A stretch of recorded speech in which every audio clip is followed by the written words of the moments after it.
अस्सलामु अलैकुम वरहमतुल्लाहि वबरकातुहू। बिस्मिल्लाहिर्रहमानिर्रहीम। नाज़रीन गिरामी, हम अच्छी तरीके से जानते हैं कि 3-4 दिन के बाद रमज़ान का मुबारक और मोहतरम महीना शुरू हो जाएगा, तो हमें तैयार होना चाहिए रमज़ान के महीने के लिए। ज़हनी तौर पर, जिस्मानी तौर पर, रूहानी तौर पर हम रमज़ान को कैसे गुजारें। तो सबसे पहले तो हमें यह करना चाहिए कि हम अपनी नीयत को दुरुस्त कर लें, अपनी नीयत की इस्लाह करें। हदीस में है इन्नमल आमालु बिन्नियात, के आमाल का दारोमदार नीयत पर होता है। तो हमारी नीयत की इस्लाह और उसकी दुरुस्तगी हमारे लिए ज़रूरी है। और ये नीयत करें कि इंशाअल्लाह इस रमज़ान को हम कामयाब रमज़ान बनाएंगे, इबादत वाला रमज़ान बनाएंगे। और इस रमज़ान में हम यकसू होकर ज़्यादा से ज़्यादा इबादत पर फोकस करेंगे, इबादत करेंगे, ज़िक्र व अस्कार करेंगे, तिलावत कलामुल्लाह करेंगे, दुआ व इस्तिग़फ़ार करेंगे और हम वक्त को ज़ाय नहीं करेंगे। और ये नियत करेंगे कि ये रमज़ान हमारे लिए बेहतर से बेहतर रमज़ान हो, हमारे गुनाहों को बख्शने वाला हो, रहमत और बरकत को बटोरने वाला और जमा करने वाला हो। क्योंकि ये रमज़ान इबादत का महीना है, जहन्नम से छुटकारे का महीना है, रहमत के नुज़ूल का महीना है।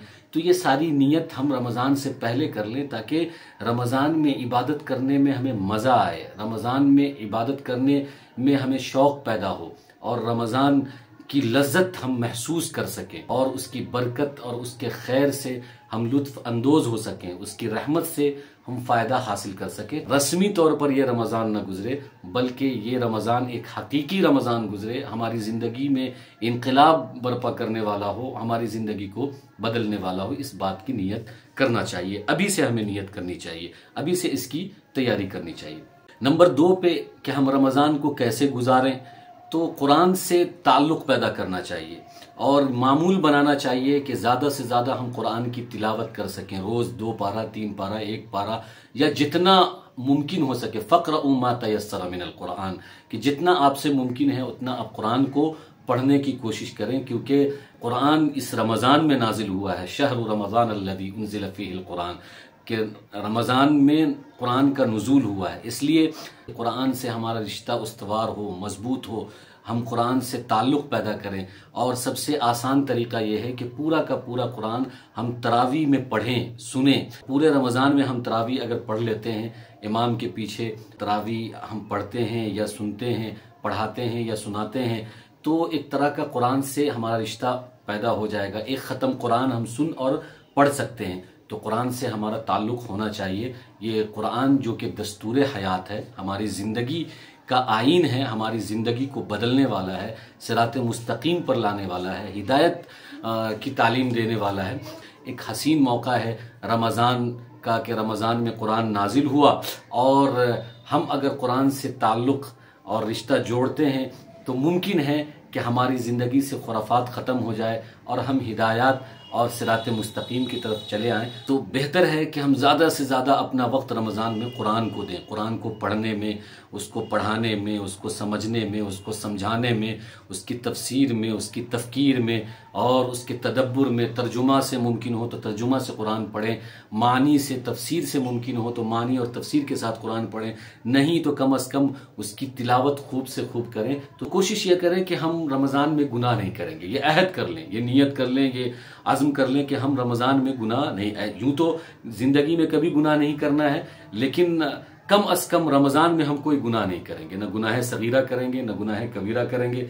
ये इरादा कर लें। तो ये भी नियत कर लें कि भाई हम रमज़ान में नेकी करेंगे, अच्छाई के काम करेंगे, इबादत के काम करेंगे। हम रमज़ान में गुनाह नहीं करेंगे, अच्छे काम करेंगे, इबादत करेंगे, नेकी करेंगे और दुआओं का एहतमाम करना है, ज़िक्र व अज़कार का एहतमाम करना है, इनफरादी इबादत पर जोर देना है, इज्तिमाई इबादत है उस पर भी जोर देना है। इज्तिमाई इबादत जैसे कि तरावी है और रोज़ा है, इस पर जोर देना है। इनफरादी इबादत में हम तिलावत करेंगे, दुआ करेंगे, ज़िक्र व अज़कार करेंगे और तौबा इस्तिग़फ़ार करेंगे।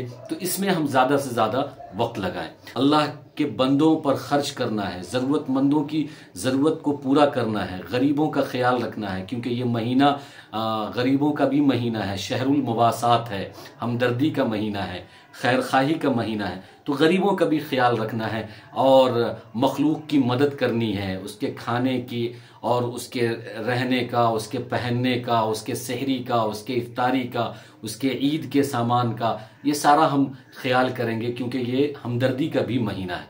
तो एक तरह अल्लाह को भी राज़ी करने की कोशिश करनी है अपने राज़ो नियाज से, अपनी इबादत से, तो दूसरी तरफ मखलूक के भी मसाइल को हल करना है और मखलूक की भी ज़रूरत को पूरा करना है, क्योंकि रमज़ान हमें ये सारी चीज़ें सिखाता है, इबादत भी सिखाता है, ज़िक्र व अज़कार भी सिखाता है, कुरान की तिलावत भी सिखाता है, गुनाहों से बचना भी सिखाता है और अपनी नीयत की इस्लाह भी सिखाता है, नीयत की दुरुस्तगी को भी सिखाता है, तक़वा और तहारत को भी सिखलाता है। तो दूसरी तरफ गरीबों के साथ, यतीमों के साथ, ज़रूरतमंदों के साथ हमदर्दी, गम गुसारी भी सिखाता है। ये जो मोटे मोटे काम मैंने गिनवाए हैं, अगर हम रमज़ान में इसको पाबंदी से करें और इस पर जोर देते हैं, तवज्जो के साथ करते हैं, तो इंशाअल्लाह हमारा ये रमज़ान बरकत वाला रमज़ान होगा, खैर वाला रमज़ान होगा, रहमत वाला रमज़ान होगा, जहन्नम से आज़ादी वाला रमज़ान होगा और जन्नत से कुर्बत वाला रमज़ान होगा, अल्लाह को राज़ी करने वाला रमज़ान होगा, हमारी ज़िंदगी का काया पलटने वाला रमज़ान होगा, हमारी ज़िंदगी में इनकलाब बर्पा करने वाला रमज़ान होगा। हम गुनाहों से बचने वाले बन जाएंगे और नेकी करने वाले बन जाएंगे और सीधे रास्ते पर चलने वाले बन जाएंगे, सच्चे पक्के मोमिन बन जाएंगे और हमारे अंदर तकवा, तहारत और मुत्तकी और परहेजगारी वाली सिफात पैदा हो जाएंगी। अल्लाह तबारक व तआला हम सबको इन्हीं चंद बात पर अमल की तौफीक अता फरमाए। आमीन या रब्बल आलमीन।